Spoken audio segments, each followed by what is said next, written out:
안녕하십니까. 오늘은 마지막 주제를 가지고 논문 10개명 강의를 하도록 하겠습니다.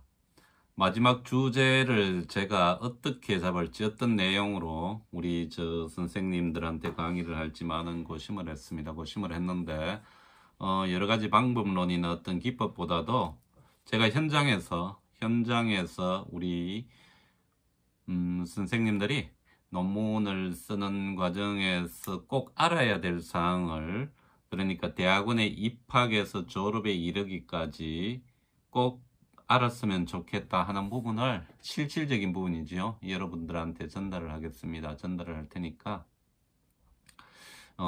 여러분들이 지금 어떤 스테이트인지, 뭐 입학 전인 분도 있을 수 있고, 논문을 준비 중인 분, 또 뭐 발표를 앞두고 있으신 분도 있고, 여러 가지 상황이 있을 수 있으니까 각자 자기의 상황에 대응해서 한번 생각을 해보시기 바랍니다. 근데 여러분들이 지금 대학원생 같은 경우에 통상적으로 세 개의 코스로 나눌 수 있죠.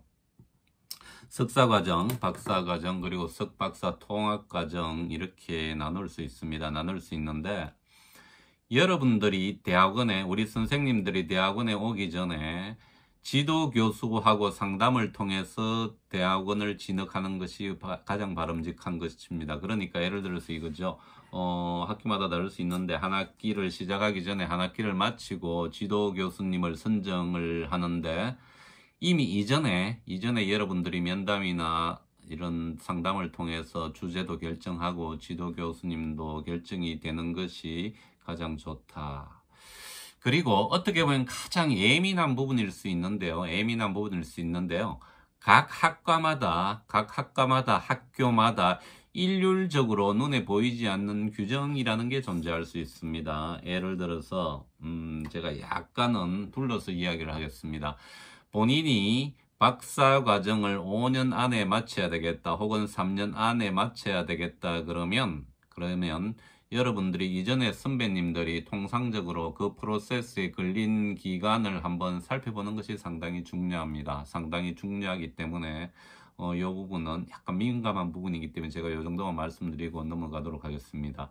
왜 그런가 하면, 여러분 생각하고 지도 교수님 생각하고 또 학과 교수님 생각이 그 기간이란 부분에 다를 수 있다. 그죠? 다를 수 있다. 그리고 여러분들이 논문 제목을 결정하기 위해서 제가 가장 중요하게 말씀드리고 싶은 것은, 우선 여러분들 학과에서 강의하고 있는 과목하고 가장 밀접했으면 좋겠다. 그리고 여러분들이 진로, 내가 대학원을 졸업하고 어떤 전공, 어떤 영역에 활동할 것인지에 대해서, 예를 들어서 이런 부분입니다. 국제개발 같은 영역 같은 경우에는 본인이 코이카나 EDCF 관심 있는 영역으로 진로를 결정을 한다 그러면 가급적 그쪽하고 관련되는 논문을 쓰는 것이 상당히 효율적이다, 이렇게 말씀을 드리고 싶습니다.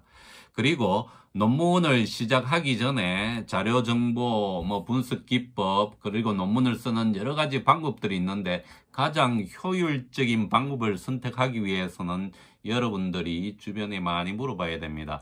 20년 전, 30년 전 논문을 쓸 때는 인터넷이 거의 없던 시대였고 활성화되지 않았기 때문에 대부분 도서관에 가서 책을 빌려서 참고 문헌을 발췌하고 인용을 발췌하고 그런 경우가 있는데, 여러분들 지금은 어느 대학교든지 링크를 하게 되면 이제 모든 학술 논문이나 학위 논문이 검색이 되고, 심지어 외국 자료까지 간단한 목차나 이제 줄거리 부분은 찾아낼 수 있는 부분이 있기 때문에 도서관에 가지 않고도 여러분들이 책상 앞에서 효율적으로 공부를 할 수 있는 많은 방법들이 있습니다. 방법들이 있기 때문에 이러한 방법도 여러분들이 주위에 물어서 가급적 효율적인 방법으로 논문을 쓰는 것이 좋겠다.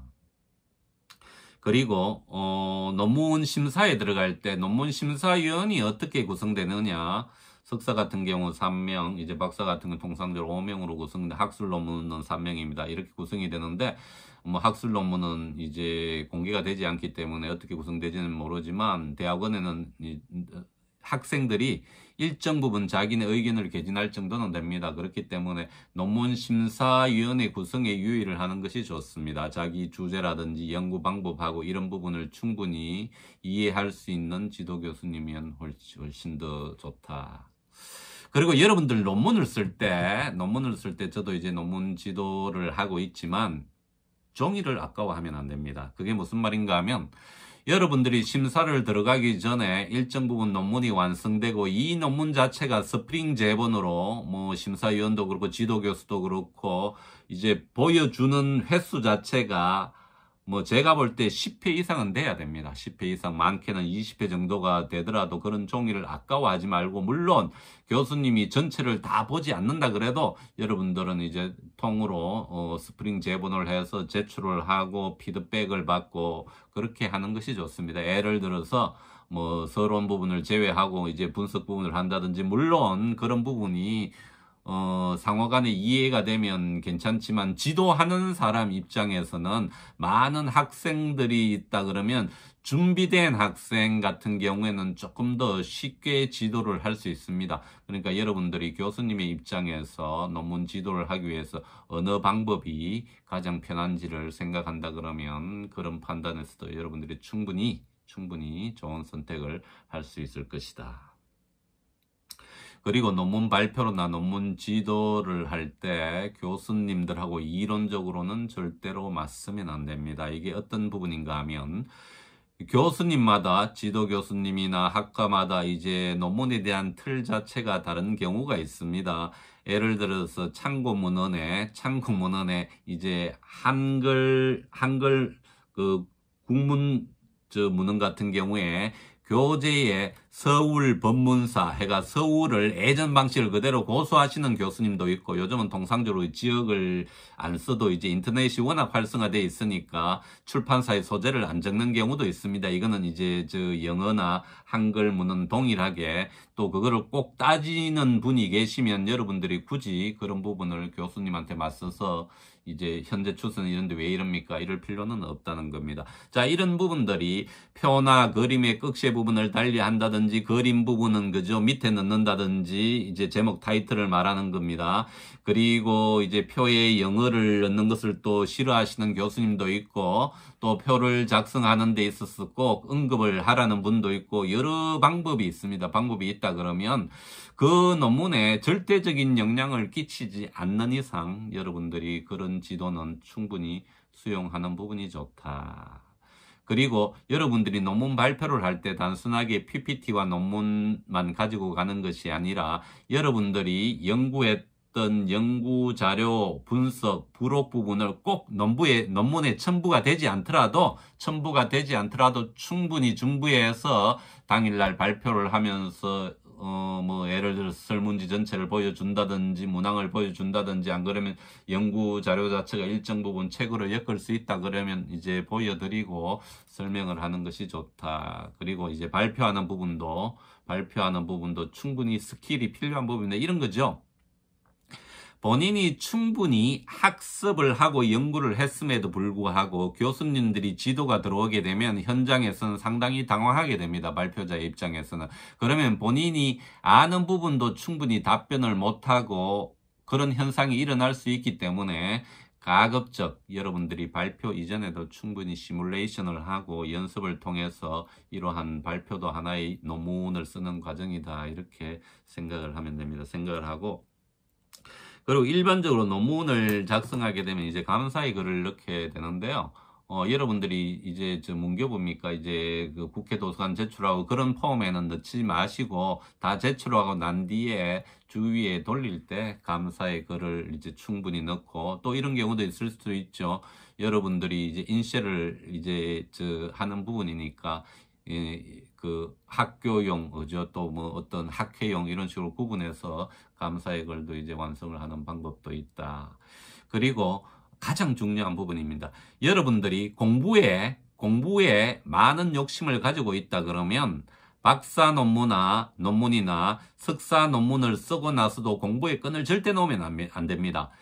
논문을 쓸 때 제가 이전에도 말씀을 드렸지만 이 모드 자체가 저는 바뀐다 그러거든요. 모드 자체가 바뀐다 그러는 것은 이제 열심히 공부를 하면서 뭐 외국에 출장을 다녀온다든지 이렇게 되면 여러분들이 그 모드를 되찾는데 공부 모드로 돌아오는데 상당 기간 걸리게 됩니다. 걸리게 되고 논문을 쓰고 졸업을 한 이후에도 여러분들이 논문을 축약해서 학술지에 투고하고 또 다른 주제로 나아가서 그 끈을 놓지 않는 게 꾸준히 여러분들이 성장할 수 있는 부분입니다. 성장할 수 있는 부분이고, 무엇보다 논문은 논문 작성하는 사람이 가장 많이 알고 있습니다. 가장 부족한 점, 가장 강한 점, 논리적으로도 그렇고, 내용적으로도 그렇고, 형식적으로도 그렇고. 그렇다 그러면 논문을 지도하는 사람의 입장에서는 1페이지에서 110페이지까지 정독을 하기라는 상당히 불가능한 부분입니다. 불가능한 부분이기 때문에 자신의 논문은 자신이 가장 잘 알기 때문에 논리적으로 본인이 설득이 돼야 됩니다. 그 논문에 있어서. 자신이 쓴 논문은 자신이 가장 잘 알기 때문에 내 논문에 부족하고 약한 부분에 대해서는 본인이 가급적 긴 시간을 두고 보완하는 것이 논문을 이제 빨리 쓰는데 가장 이제 필요한 부분이다. 그렇게 말씀을 드리고, 여러분들이 이 강의를 들으시는 분들이 분명히 이제 논문에 관심이 있거나 논문을 진행하시는 분이라고 생각을 합니다. 그렇다 그러면 절대 하루도 쉬지 않고 논문에 대해서 이제 관심을 가지고 그 끈을 놓지 않고 내용과 형식 부분을 계속 고민을 할 때 논문이 좀 더 퀄리티 있게 완성이 될 것 같습니다. 부족하지만 그동안 제 강의를 들어주셔서 감사합니다. 제가 시간이 된다 그러면 논문 10개명을 모아서 어떤 전자출판이나 이런 부분도 고려를 하고 있습니다. 고려를 하고 있고, 8월이면 정식으로 영남대학교 출판사에서 빅데이터와 텍스트 네트워크 분석이라는 교재가 출판이 되게 되면 제가 이제 양적 연구 부분은 일단 간략하게 스킵을 하든지 언급을 하도록 하고, 여러분들이 질적 연구나 텍스트 분석을 통해서 일정 부분 양적 연구를 적용하면서 논문이 좀 더 풍성하게 될 수 있는 부분의 강의를 고려하고 있습니다. 그러니까 텍스트 네트워크 분석을 주로 하되 여러분들이 실제 현실적으로 논문을 쓸 수 있는 방법을 하나의 주제를 가지고 또 기법을 설명을 하면서 하는 강의도 한번 기획을 해보도록 하겠습니다. 아무쪼록 여러분들 앞길에 건성이 있기를 기원하면서 논문 10개명 강의는 이것으로 마치겠습니다. 그동안 시청해 주시고 또 수강해 주셔서 감사합니다. 이상입니다.